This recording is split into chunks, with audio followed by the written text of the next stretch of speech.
में शरण लिए हुए रोहिंग्या को आतंक के नए औजार के तौर पर इस्तेमाल कर सकता है लश्कर। खुफिया एजेंसियों को मिले जानकारी के मुताबिक लश्कर के ऑपरेटिव अब रोहिंग्या की भर्ती कर उनको ट्रेनिंग देकर आतंकी गतिविधियों में जोड़ सकते हैं। भारतीय सुरक्षा एजेंसियों को मिले इनपुट के मुताबिक पाकिस्तानी खुफिया एजेंसी ISI और आतंकी संगठन लश्कर-ए-तैयबा अपने आदमियों को निर्देश दे रहे हैं कि वो जम्मू और भारत में बसे हुए रोहिंग्या को पहचान कर उनको अपने संगठन में शामिल करें और ट्रेनिंग देकर आतंकी गतिविधियां को अंजाम दिलाए। हाल ही में लश्कर के जो 2 टॉप ऑपरेटिव शाहिद महमूद और नदीम अवन ने बांग्लादेश में इस बारे में एक दौरा भी किया ताकि वो वहाँ बर्मा में आए हुए रोहिंग्याज में से आतंकियों को भर्ती कर सके और उनको ट्रेनिंग देकर म्यांमार भेजा जा सके।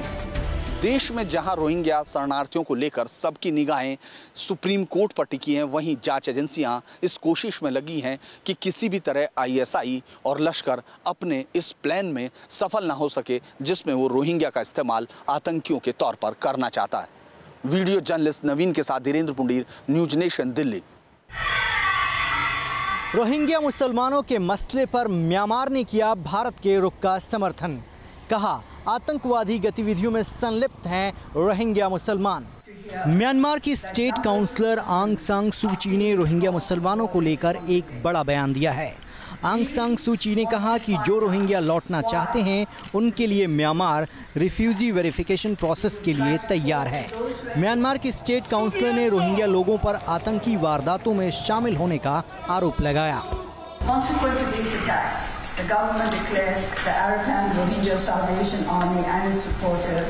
responsible for acts of terrorism as a terrorist group in accordance with the Counter-Terrorism Law Section 5, Section 6, Subsection 5.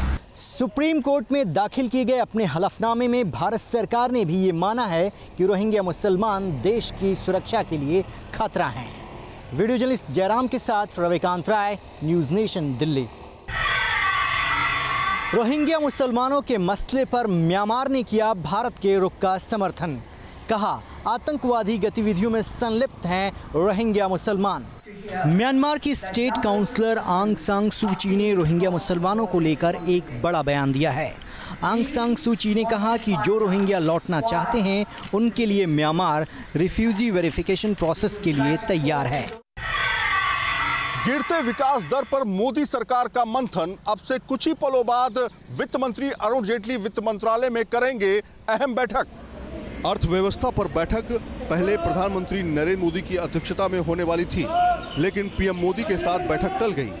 अब ये बैठक वित्त मंत्री अरुण जेटली की अध्यक्षता में वित्त मंत्रालय में 6:30 बजे होगी, जिसमें वाणिज्य और उद्योग मंत्री सुरेश प्रभु, नीति आयोग के उपाध्यक्ष राजीव कुमार और मंत्रालय के सभी सचिव शामिल रहेंगे। हाल ही में जीडीपी के आंकड़े आए, इसमें जीडीपी 3 साल के न्यूनतम स्तर 5.7% पर पहुंच गई। पिछले कुछ महीनों से जीडीपी में लगातार गिरावट आती रही, जिसकी वजह से मोदी सरकार की परेशानी बढ़ी हुई है। वीडियो जर्नलिस्ट जगदीश चंद के साथ सैयद आमिर हुसैन, न्यूज़ नेशन, दिल्ली।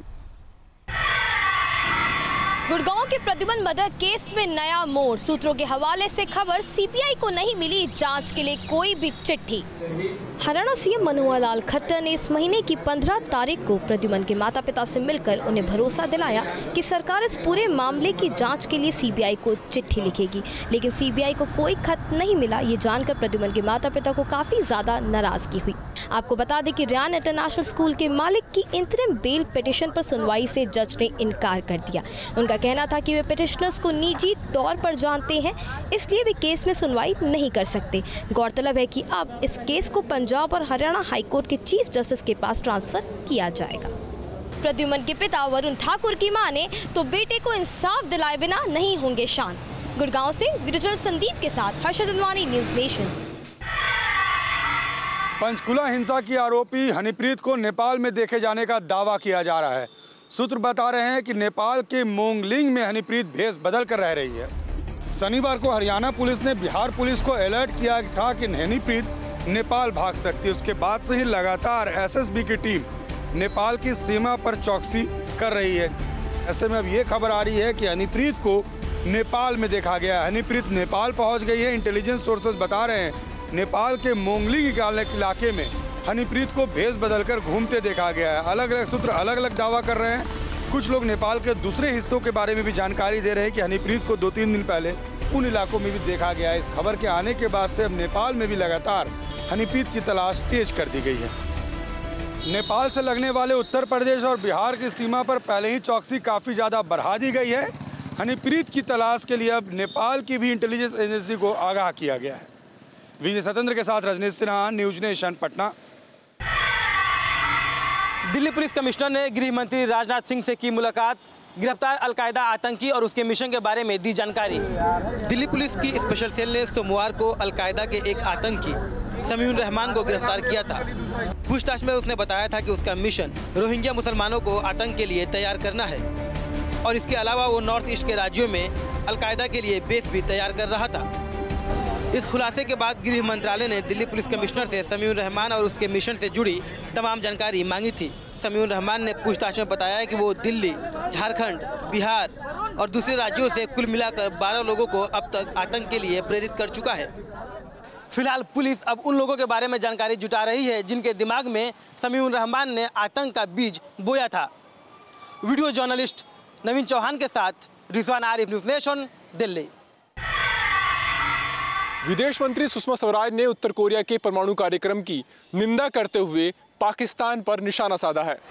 उत्तर कोरिया ने हाल ही में कई मिसाइल परीक्षण किए हैं जिससे कोरियाई प्रायद्वीप में तनाव बढ़ गया है। ऐसे में अमेरिका और जापान के विदेश मंत्रियों के साथ वार्ता के दौरान सुषमा स्वराज ने उत्तर कोरिया के रवैये की तीखी आलोचना की। उन्होंने पाकिस्तान का नाम नहीं लिया लेकिन कहा कि उत्तर कोरिया के परमाणु प्रसार संबंधी गतिविधियों की जांच होनी चाहिए और जो उसके लिए जिम्मेदार हैं उनकी जवाबदेही तय की जानी चाहिए। उत्तर कोरिया के परमाणु कार्यक्रम को शह देने में पाकिस्तान लंबे समय से मदद देता रहा है। सुषमा स्वराज का इशारा भी उसी ओर था। वीडियो जर्नलिस्ट सुमित कुमार के साथ अरविंद सिंह, न्यूज नेशन। उत्तर प्रदेश में योगी सरकार ने किए 6 महीने पूरे। मुख्यमंत्री ने कहा यह कार्यकाल रहा गरीबों को समर्पित। अपनी सरकार के 6 महीने पूरे होने के अवसर पर मुख्यमंत्री योगी आदित्यनाथ आज मथुरा में थे। सबसे पहले उन्होंने वृंदावन स्थित बांके बिहारी मंदिर में दर्शन किए। उसके बाद मथुरा के फरय स्थित नगला चंद्रभान में आयोजित हो रहे पंडित दीनदयाल उपाध्याय जन्मशती महोत्सव में शिरकत की। इस मौके पर उन्होंने पर्यटन विभाग से जुड़ी 5 करोड़ की योजनाओं का शिलान्यास भी किया। 6 महीने पूरे होने पर उन्होंने तमाम उपलब्धियों को जनता में भी बताया। इस मौके पर मुख्यमंत्री योगी आदित्यनाथ ने नगला चंद्रभान में पंडित दीनदयाल उपाध्याय के नाम पर बालिकाओं के लिए डिग्री कॉलेज बनवाने की भी घोषणा की। फरय से वीडियो जर्नलिस्ट अक्षय सानी के साथ नितिन उपाध्याय, न्यूज़ नेशन। सीकर जिले में शिक्षा का मंदिर हुआ शर्मसार। 2 शिक्षकों ने छात्रा को बनाया हवस का शिकार, जबरन कराया गर्भपात। हरदास का बास गांव की स्कूल जनता बाल निकेतन स्कूल के संचालक व एक शिक्षक पर 12वीं कक्षा की छात्रा से सामूहिक दुष्कर्म का सनसनीखेज मामला सामने आया है। पीड़िता गर्भवती हो गई, जिस पर दोनों ने उसे शाहपुरा के निजी अस्पताल में भर्ती करवाया और वहां पर जबरन गर्भपात करवा दिया गया। पीड़िता की अधिक तबीयत बिगड़ने पर परिजनों ने अजीतगढ़ अस्पताल में उसको भर्ती कराया गया। हालत गंभीर होने पर पीड़िता को जयपुर रेफर किया गया है।